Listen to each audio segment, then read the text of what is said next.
Give a very special thanks to someone who truly loves Israel. In fact, loves it so much that my daughter converted. My daughter converted.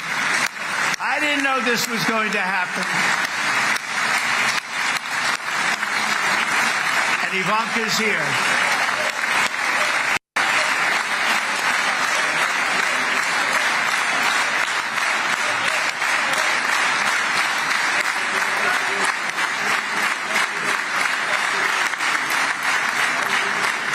And Bibi, you do know this was not in the cards for me. You understand that.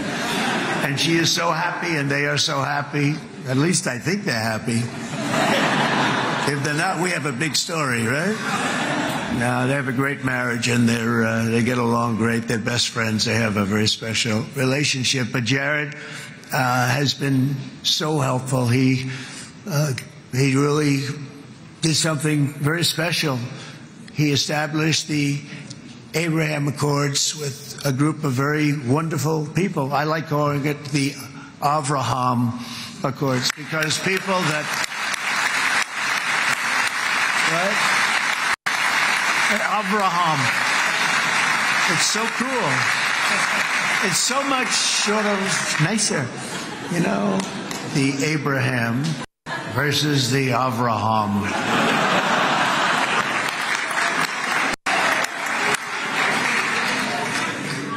I just don't want to sound too sanctimonious when I do it, so, you know, I sort of split it up.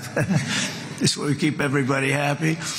But we have some very great talent, and they have no excuses for anything that's taken place, because we had some unbelievably good people working on this. And then you're going to add a man named Marco Rubio, who is also here.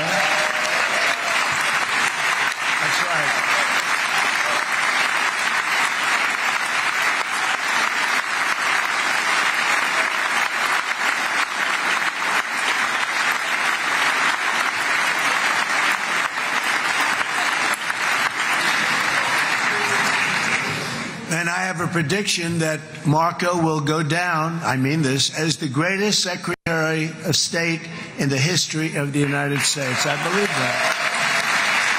I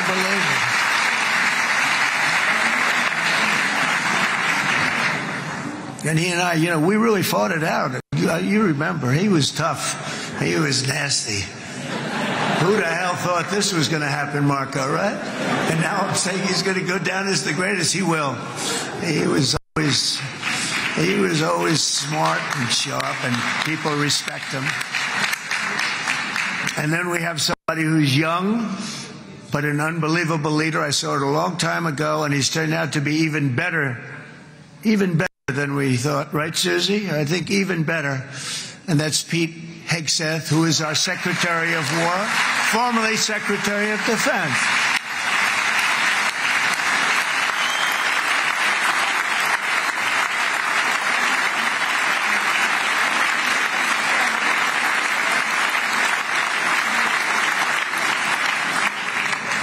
And as you know, we decisively won World War I. We decisively won World War II decisively.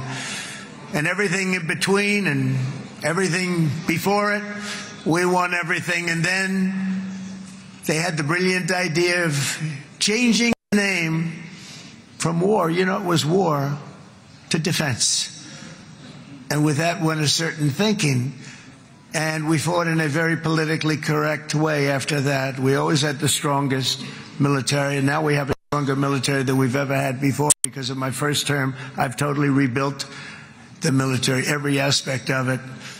But we have, if you think, we settled 8 wars in 8 months. I'm now including this one, by the way, if that's okay. They may say, well, that was quick, because yesterday I was saying 7, but now I can say 8. The hostages are back. The hostages are back.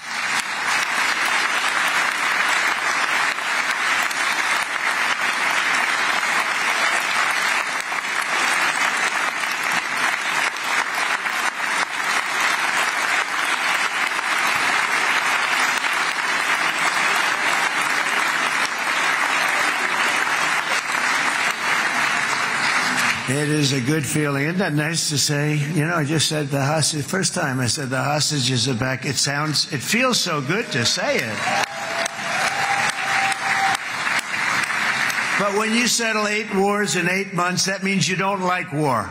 Everyone thought I was going to be brutal. In fact, I remember Hillary Clinton during a debate, she said, look at him, he's going to go into war with everybody.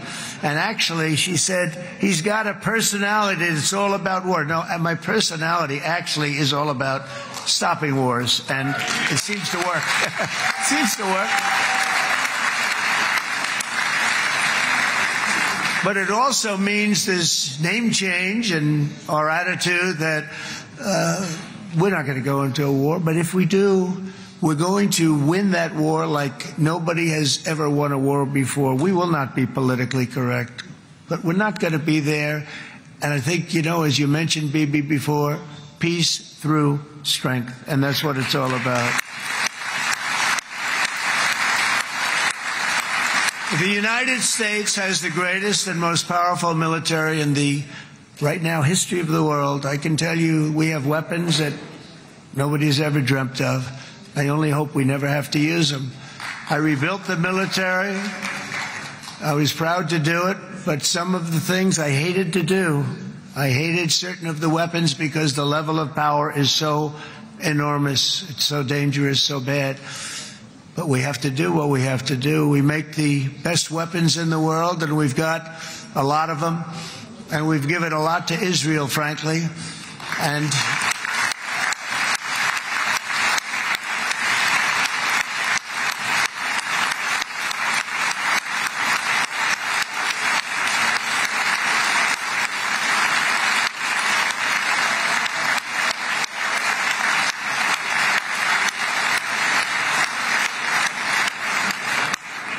I mean, Bibi would call me so many times, can you get me this weapon, that weapon, that weapon? Some of them I never heard of, Bibi, and I made them. But we'd get them here, wouldn't we? And they are the best. They are the best. But you used them well. It also takes people that know how to use them. And you obviously used them very well. But so many that Israel became strong and powerful, which ultimately led to peace. That's what led to peace. So as we celebrate today, let us remember how this nightmare of depravity and death all began. 2 years ago, on the eve of the Simchat Torah holiday, thousands of innocent Israeli civilians were attacked by terrorists, and one of the most evil and heinous desecrations of innocent life the world has ever seen, the worst slaughter of Jews since